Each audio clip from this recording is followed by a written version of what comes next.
So recently there seems to have been a lot of discourse surrounding Jujutsu Kaisen's cast of female characters in comparison to other shonen, and whether or not they are truly well written, or if they're just simply cool characters with cool fights. And considering the fact that I think neither side really has a definitive set of reasons or arguments for why they're correct, I felt like stepping up to the plate myself. So in this video, I'll be taking a look at the Jujutsu Kaisen female cast as a whole, and comparing it to the other shonen series to determine if all the praise is deserved, or if the Jujutsu Kaisen cast is simply overrated.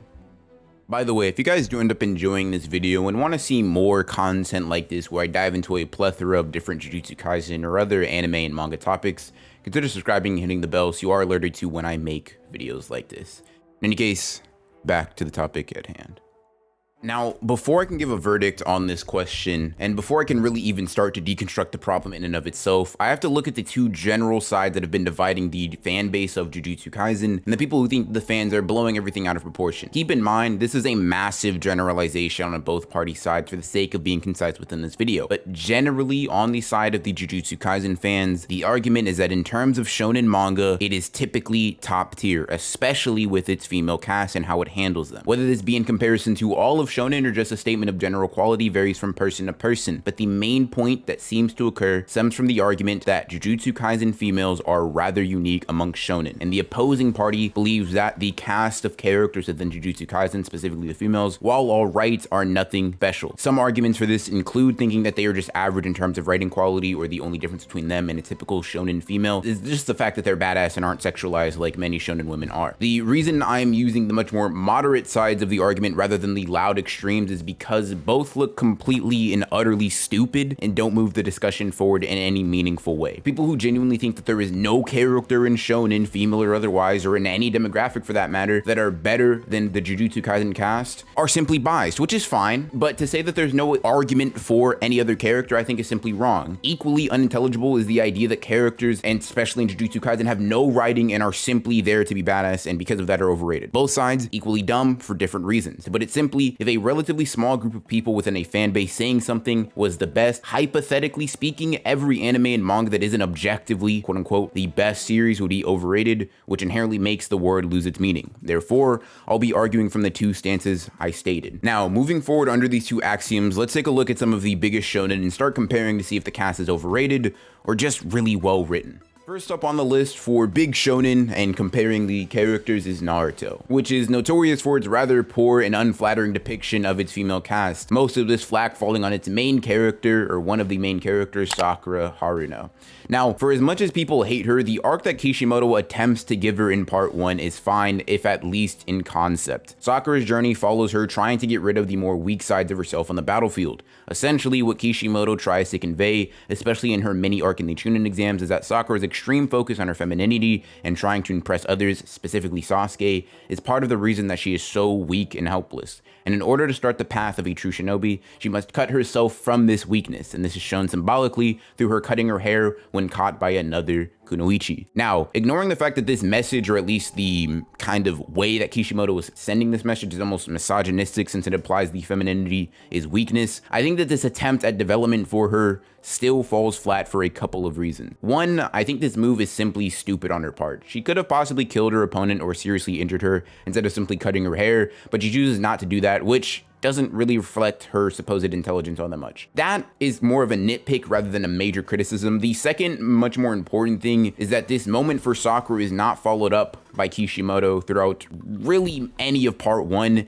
and is kind of awkwardly handled in a bit of a different way throughout Shippuden. This isn't to say that Sakura doesn't have any deep character writing moving her forward, but her character for her is a lot of what you see is a lot of what you get. Now, some may be wondering why I use Sakura as an example of a well-written character in Naruto rather than Tsunade, who is generally much more liked by the community, but if I'm being honest, I think that from a writing and narrative perspective, Sakura offers much more. In part, this is because Tsunade's arc and her character mostly starts and ends in her introduction arc. But I also think that Kishimoto spends much more time characterizing and fleshing out every individual detail of Sakura's flaws and strengths as a person and as a ninja. Whether or not you enjoy her character as much is fine, but I do think as a written person, as someone who is supposed to add to the narrative and the overall themes of the story, while somewhat strangely executed at times, is probably Naruto's greatest female character. In stark contrast to Sakura, let's take a look at Nobara Kugisaki and how a similar theme of femininity and strength correlates. Early in the Kyoto Goodwill event, Nobara is having having her conflict with Nishimiya, who, for all those who don't remember, is the flying broom girl. Anyways, as the conflict is going down, Nishimiya is echoing the complaints or the struggles that Mai as a female Jujutsu sorcerer goes through. She mentions the double standard that men and women are held to. While men sorcerers get the benefit of being respected purely based off of strength and nothing else, women within the system have to be strong just like men, but have to balance their cuteness, whether that be their ability to appeal to the patriarchal society and many times a misogynistic clan heads, or simply be attractive in a conventional manner. This adds a lot of stress to these characters that they shouldn't have to be exposed to, especially at their young age. Now,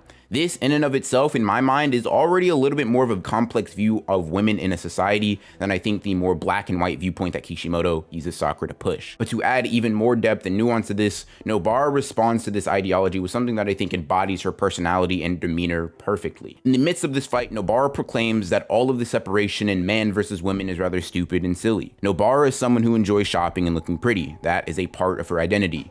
She is also, however, a strong and independent human being as a sorcerer and just as a regular person. Neither of these things must cancel each other out in order to exist. Neither of these things are mutually exclusive. She is herself when she's being a normal teenager girl. She is also herself when being a badass sorcerer. Rather than a feminine person or a masculine person, she is simply Nobara Kugisaki. Now, this is completely subjective, but in my mind, when you compare the two messages and the execution upon these messages, Gege Akutami is able to handle Nobara with much more nuance and grace, and Kishimoto handles this particular arc for Sakura, or really any character within Naruto that is limited to the female gender. But just using one example simply isn't enough evidence to say that Jujutsu Kaisen female cast as a whole is standout amongst shonen. That's just Naruto. So let's rapid fire take a look at a couple of big popular shonen, look at the themes represented by those female characters, and compare them once more. In Bleach, Rukia is typically regarded as a character who is strong and is standout amongst shonen female characters. Her arc of becoming more confident in her own abilities and forgiving herself for past failures, all of which comes to a complete culmination in the 1,000-Year Blood War arc, is pretty impressive.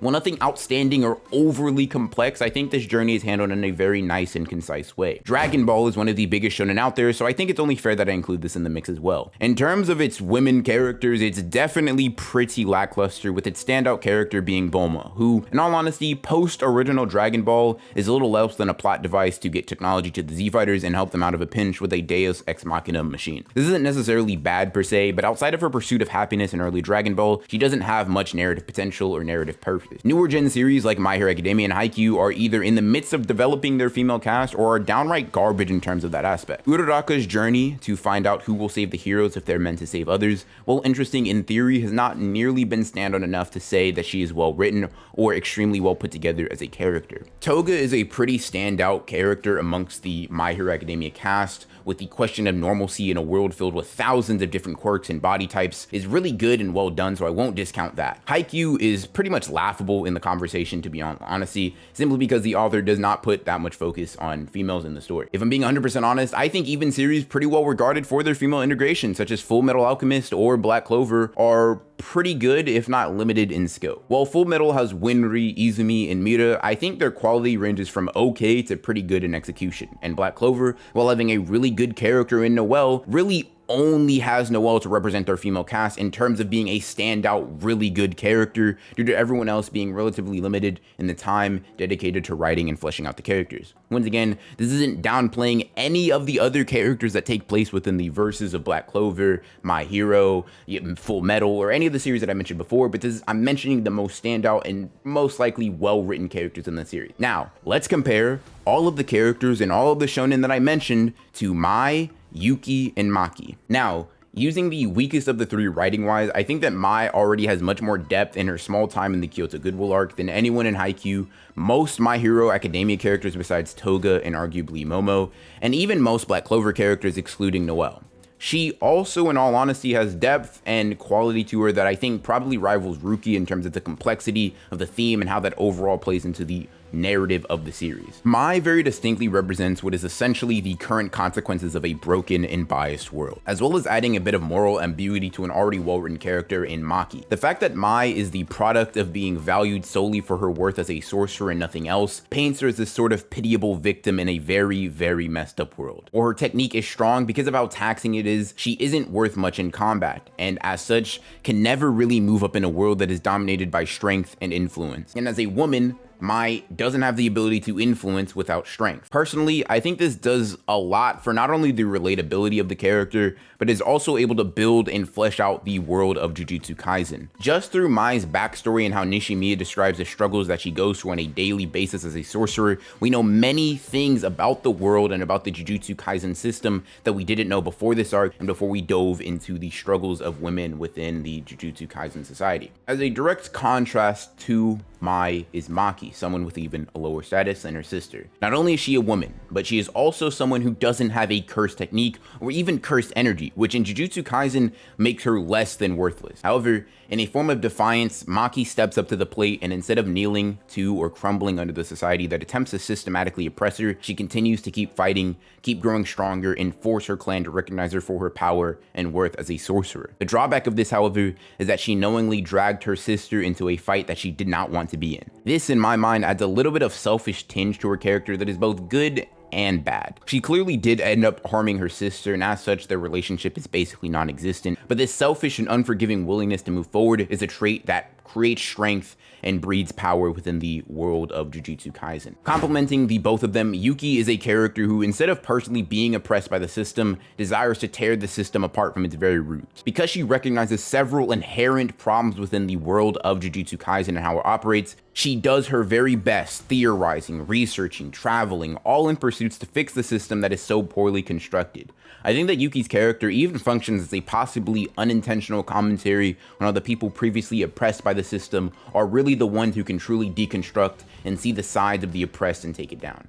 I see this akin to successful black men and women using their influence and experience as people who were once oppressed and people who are honestly still oppressed in society to help guide others who face the same oppression and face that and lead them to a brighter and happier future.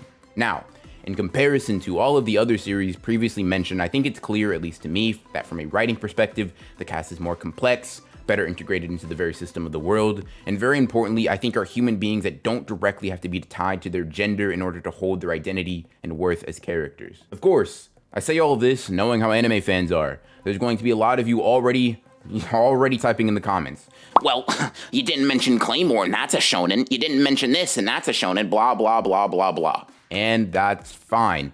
From the very beginning of this video, the argument has never been that Jujutsu Kaisen's female cast are the best characters in shonen or otherwise. The argument is that they are in the top echelon, the cream of the crop in comparison to your typical battle shonen. There are outliers in the scope of anime and manga. There are series that handle their female cast very well and are able to develop them or portray them in an interesting way. Nobody is denying that. But to say that the female cast in Jujutsu Kaisen is the standard or the baseline for women currently in shonen is pretty disingenuous in my opinion. Another thing I'd like to quickly address before giving my final verdict on overrated or just people downplaying, I think when it comes to Jujutsu Kaisen, or honestly many new gen series like Black Clover and My Hero Academia for that matter, the goalpost is often moved quite a bit for the sake of argument. Like, arguing that enjoyment is not a part of what overall makes a character good is really weird to me. Like, I understand the argument that it's subjective, but so is 99% of writing analysis. In my mind, I think that enjoyability, while very individual and personal, is something that is usually a byproduct of good character writing and a well put together human feeling people on our screen or on our page. To discount that aspect of the writing just because it's something that certain series excel at is very strange to me,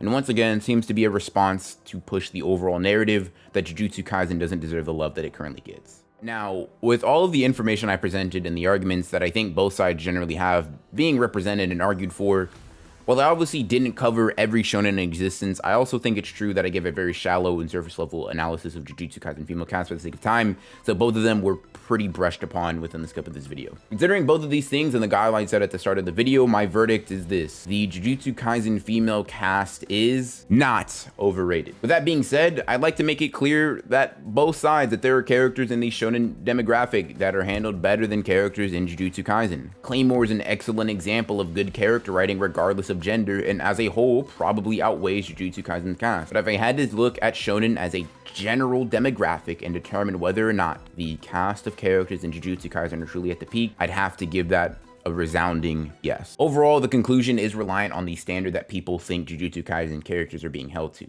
The answer can change from person to person based off the people that they've come across and experienced, and that is perfectly fine. In this video, I did my very best to argue from a quote-unquote objective viewpoint. I did my very best. I did as much as I possibly could. But people are bound to disagree, and that's perfectly okay as well. In any case, if you guys did end up enjoying this video and want to see more content like this, consider subscribing and hitting the bell so you don't miss out on more videos where I talk about Jujutsu Kaisen or other anime and manga. Links to similar videos will be in the description and the end screen for you guys to enjoy at your own leisure. But in any case, this is Broken Ronin signing off.